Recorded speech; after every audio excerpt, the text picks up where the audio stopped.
Okay, guys, I learned how to say something really special, so I'm gonna say it to you guys. And it's Siyabonga ukuthi nibe nathi namhlanje. Yeah.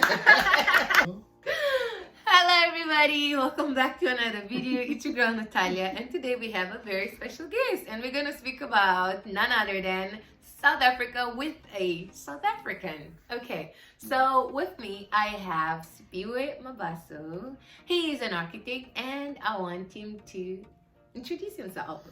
Hi everyone, thank you Natalia for inviting me. My name is indeed Siphiwe Mabaso. And I'm excited to be here with you guys. I must say I'm not a South African spokesperson, but I did grow up in South Africa, and I think I do have some meaningful contributions, to give to Natalia and the channel. Anyway, congratulations on the work that you've been doing on the channel. Thank you. I've been watching a lot of your videos as well. Really exciting stuff. Thank you. And hopefully we'll have something interesting for people who are going to be watching this one. Yeah. Yay! Okay, so guys, I'm always speaking about South Africa on my own, and today I wanted like a different opinion for you guys, an opinion that was truly to the roots of South Africa. So I invited Siphiwe, my victim, but yeah. And I would like to start this video by asking Siphiwe, where were you born, in like which city, and where did you grow up? Because I know that happens a lot in South Africa. Yes. And then what are you? Okay, so I'm originally from, we're recording this in Cape Town right now. Yes. So I am not from Cape Town. I'm originally from a city called Durban. Oh. Actually, it changed its name to eThekwini, because It's not Durban anymore. No, it's not called Durban anymore. It's called eThekwini. So Since when? Since the just ongoing change of renaming cities, because Sir Durban was actually one of the imperial rulers. Yeah. Of the British colony. Okay. So Durban, that's where it comes from. And eThekwini is actually the name that we had, which was one of the kings of the Zulu nation that gave it that name. So it's eThekwini, it's a specific meaning. So that's where I come from eThekwini, and I come from a small township called KwaMashu. Actually, it's not that small, but a township called KwaMashu. That is where I was born. Most South African will know KwaMashu through Uzalo, which is like a series that plays on SABC One. So that is where I'm from, and we all have some connection to rural areas. Okay. So that, for me, that would be a place called Engutu. Oh, okay. Yeah, I would like to attempt, but I don't know if I'm gonna say it right. What did you say it again? Engutu. So. Yeah. Okay. Yes. Oh, yes. okay. So I was originally from Nkandla. People will know Nkandla because of the former President Zuma. It trended a lot during his presidency. But we moved then from Nkandla, and we went to stay in Moto. So that is my homestead. Okay. Yeah. Okay, so would you say that Durban is the home of not Durban. You said the name change. Ethekwini is the home for the Zulus, or not really? Absolutely. You remember that the province, because South Africa is divided into 9 provinces. Yes. The province of Durban, which is the city, is called KwaZulu Natal. So it's the nation of the Zulus. Okay. So it's the city situated where you find most of the KwaZulu Natal. Most of the Zulus. Yeah, I am Zulu, by the way. Yes, also. yes, And I know. my mother tongue is isizulu. Okay. Yeah. Interesting. Okay. Yeah. How many tribes are there in if you can even pinpoint all of them, or if it's even possible to say that those are the only ones? How many tribes are here? The word tribe is actually an interesting word, because it can mean a lot of things, but primarily it's a settlement of families. Okay. So there'll be a lot of tribes. Oh, so would you rather say that it's best divided in ethnic groups? maybe we can use the word ethnic groups. Yeah. Okay. It's also these English terms of defining things are also very interesting. I get you. Yeah. In their connotation and in what I describe as the British ways or the colonial masters' ways of trying to understand things, and sometimes they really don't define things as they are. Yeah. So maybe let's define ethnic groups. In South Africa, you've got like 11, I think, official languages. Oh, but wow. 9 of those are native languages. Okay. So isizulu being the most spoken. So isizulu, I'll call isizulu. I thought it was Xhosa. No, it's not. I really thought it was. Actually, Zulu people constitute, I think, 20% of South African population. So South Africa, isizulu would be like, if there was no English, it would be the English. The English. Oh wow! It would be the English of South Africa because it's spoken from Cape towards Zimbabwe. Yeah. Most people would actually know isizulu. So it's the second spoken language in South Africa after English. Wow! Yeah. Wow! Okay, that's something I just learned. Yeah. But like so how many groups are there? Although there are also these 9 native languages also kind of like correspond to how many ethnic groups are here? Yes. Okay. Yes. So there is 9. I don't know if I know them from the top of my head, but obviously it's Zulu. The next one is Xhosa, and I think one of the most famous person who are Xhosa is actually Trevor Noah. Yeah. Trevor Noah, maybe after Mandela. Oh, Mandela. Mandela was Xhosa. Okay, I didn't. I thought it was Zulu. Mandela and Tombe. So it's Zulu and it's Xhosa, which actually have a very, very similar words. Yeah. When a Xhosa speaking person speaks, I can understand. Yeah. Okay. Most of what they are saying. Oh yeah, I could actually ask if you guys can understand each other.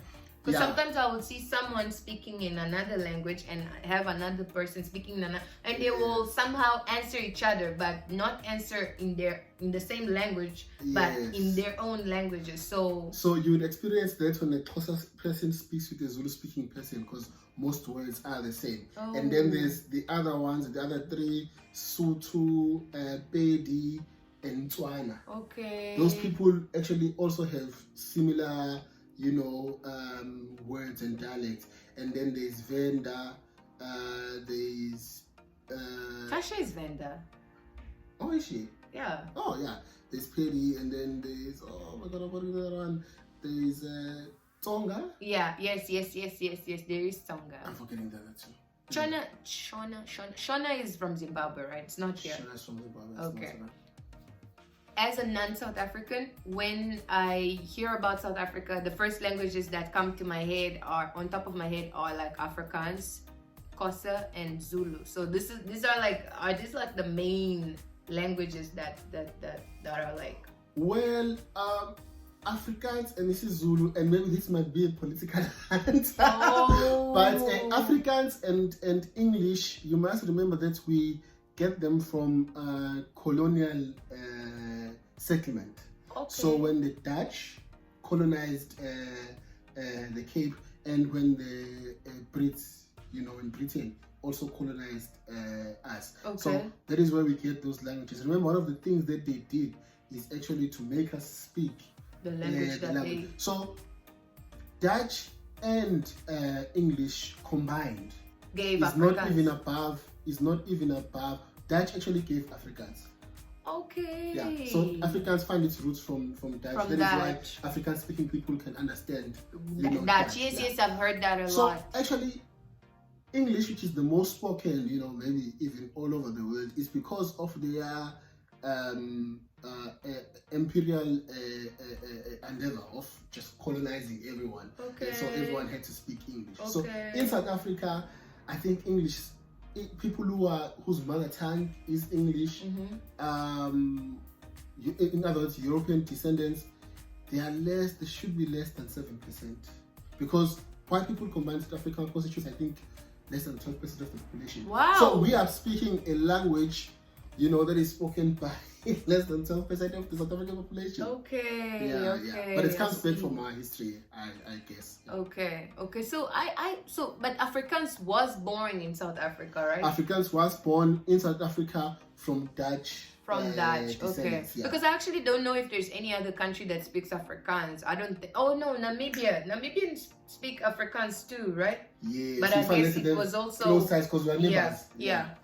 Okay, I see. Yeah. Okay. Now I'd like to ask a very close question to you. Okay. What is it about South Africa that you are most proud of? I know that you are very. In terms of like culturally, I've seen how you take your culture. I'm a sucker for culture, and I love how you guys have like this way of showing how you speak culture. When I look at you right now, I mean, you're representing basically Zulu. So for me, that is something that I'm a sucker for. So I'd like to ask you, what are you most proud of about South Africa? What am I most proud of about South Africa? Yes. Oh, South Africa is how do you answer this question? Because so if you say South Africa, it's like everything combined. Yeah. You know? No, but if you were to ask me what am I proud of about Zulus, maybe that's a different question. Oh yeah. Maybe we can Okay. answer that after this one. After this. But what am I proud of about South Africa? It's their idea of embracing, which is different from I guess how other African countries dealt with the question of democracy. Yeah. But their idea of embracing unity, of living together, you know, black and white, sharing, you know, or whatever it is that we have in the country. They're loving of that idea. You know, you must generalize. I say they're loving because it's not in existence. It's not what's happening right now. Okay. But the idea that when Mandela came out of prison, he had this dream of us living together, you know, and in unity. Just embracing that idea, I think, is what I love about us. Okay. You know, but all in all, I don't think we're there yet. You know, and I don't think, you know, some do adhere to that idea. But just the idea of a united South Africa that belongs to all who live in it. Yeah. That's what I love. But I think we still have a long way to go. Yes. I agree. But if you ask me what I love about Zulu, obviously it's my culture. You know, and also... And he can jump, guys. I saw a video of him, a picture of him that looked like he photoshopped people next to him, but he's actually he's actually up in the air with his legs. I'm gonna,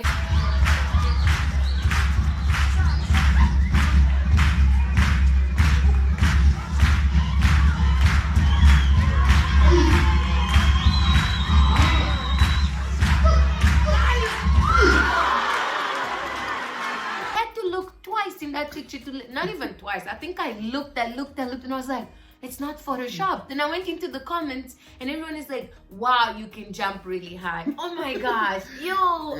So that is obviously my culture. And when I speak about my culture, most people when they look at African culture, they look at us, oh, this singing people, oh, they can dance. But there's actually depth in the dancing. There's depth in the songs, because songs and dancing were part of literature. That is how you were taught. You know, how to hunt, for example. There's a dance called Umzansi. You walk a certain way. That's like, it's almost as if you're expressing what's in the book, or like bringing whatever is there into life. And oh my gosh, that is so good. When you move a certain way, you know, when your legs touch the ground, that's like you approaching the prey. What's the demeanor that you take? How soft must you walk? You see, so there's depth in it when we sing our song, you know. Zulu salwa nempi amadu bese. It's relating history. It's a song that was being sang by our forefathers, talking about the war that happened between the Brits and the Zulus. And when you say which means that it was not the king's instruction that the war should happen, you know. So to us, I know from an outsider, oh, they can say it's nice, but to us it's history. It's history. That is being passed on. It's the celebration, it's the remembering of history, and it's learning as well. Yeah. So it's celebration as well. Absolutely. Basically. And I think, you know, the Royal House Office of Samabanja has done a really good job in trying to preserve some of our history and cultural heritage. Okay. And I also love the fact that Zulus actually won a war against the Brits. back in the day. No ways. Okay, I didn't know. The British Army had sophisticated weaponry. You know, their guns had been updated, and I've forgotten the name of it, but they had been adapted to be most effective. They were the most effective guns of the time. Wow. And Zulus fought them with spears and won. Go Zulus! So I'm really proud of that as well. It just reminds me, you know, of how great our people were in fighting, you know, and resisting colonial imperial. Interesting. Okay, guys, I learned how to say something really special, so I'm gonna say it to you guys. And it's Siyabonga ukuthi nibe nathi namhlanje. Yeah. That's really good. I mean, thank you so much for what? No, thank you so much for being with us today. Okay. Thank you so much for watching. If you like this video, please click the like button. Share this video with your friends so they can see me speak Zulu and learn about South Africa from a South African. And this is all we have for you guys today. Say bye. Thank you very much, guys, and please, if I did, you know, distort some of the historical accounts of, you know, Zulu and South Africa, please forgive me. But I did try to give my best, you know, out of the little knowledge that I have about my country. There is a lot to discuss. Thank you for having me today. It's and guys, remember to support the channel, subscribe, and like. Yay! Thank you so much, guys. Bye.